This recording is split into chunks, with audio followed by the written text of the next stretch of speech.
Hello বন্ধুরা, good morning সবাইকে। কেমন আছো সবাই? আশা করছি ভালো আছো। আমিও ভালো আছি। তো সবাইকে জানিয়ে শুভ সকালের অনেক অনেক শুভেচ্ছা ও ভালোবাসা। তো চলো তোমাকে একটা জিনিস শেয়ার করি। দেখো এখানে কাচের কাপ আছে। কাপগুলো দেখো খুব সুন্দর। তো আমি এখানে 6টা কাপ আছে, 3টে বার করবো আজকে। আর কাচের কাপে তো চা খেতে খুব ভালোই লাগে। আর এদিকে দেখো চা হচ্ছে আমার।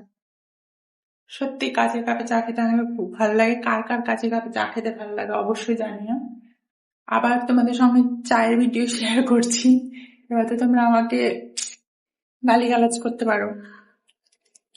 তো চলো চা ঢালার পর তোমাকে দেখাচ্ছি কিরকম লাগছে। তো দেখো আমার চা হয়ে গেছে। আর চায়ের কাপ, কাচের কাপে চা ঢেলে দেখো আরো কত সুন্দর লাগছে। সত্যি চা, কাচের কাপে চা খেতেই মজা আলাদা। আর কাপগুলো অনেক বছর, প্রায় 2 বছর ধরে আনা রয়েছে, ইউজ করা হয়নি, তার জন্য আজকে বার করলাম। আর 3টে বার করলাম কারণ হচ্ছে আমার হাত থেকে একটুতেই কাপ পড়ে পড়ে ভেঙে যাবে, তার জন্য 3টা অবশ্যই এখন বার করলাম, পরে দেখা যাবে। কার কার পছন্দ কাচের কাপে চা খেতে। চা দেখতেই খুব সুন্দর লাগছে।